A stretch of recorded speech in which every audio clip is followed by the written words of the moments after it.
Hello everyone. In this tutorial, I discuss about Z transform or written in Z transform. So, the Z transform of a direct signal like x of n, okay, is defined as the power series x of z equal summation of n equal minus infinity to infinity in the range of minus infinity to infinity. Mind it, and x of n z to the power inverse n. Okay, so that's the equation 1. So where the z is a complex variable, okay, and the relation is sometimes the called direct Z transform because it transforms the time domain signal x of n into the complex plane. Okay, x of n transform will be transformed into the complex plane. Okay,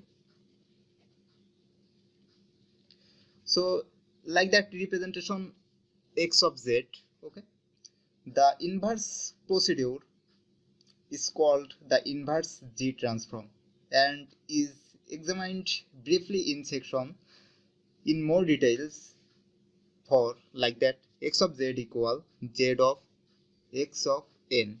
Okay, and whereas the relationship between x of n and x of z is indicated by, so the relationship x of z and x of n indicated by x of n, its procedure with z, then x of z.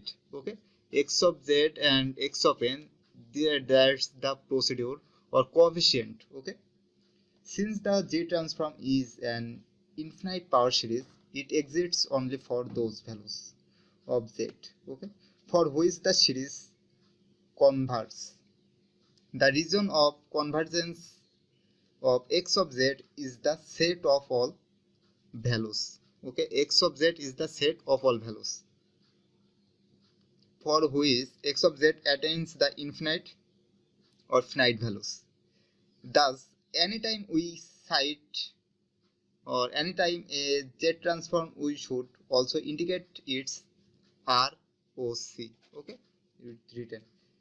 So that's the Z transform for uh, digital signal processing, and from this the easily seen that ROC of a finite direction signal is the inter Z plane, and except possibly the point z equals 0. If the z equals 0, then z or z equal infinity.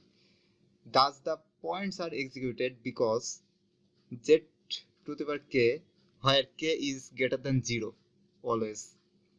Okay, so in many cases we can express the sum of the finite and infinite series for the Z transform, a closed form expression.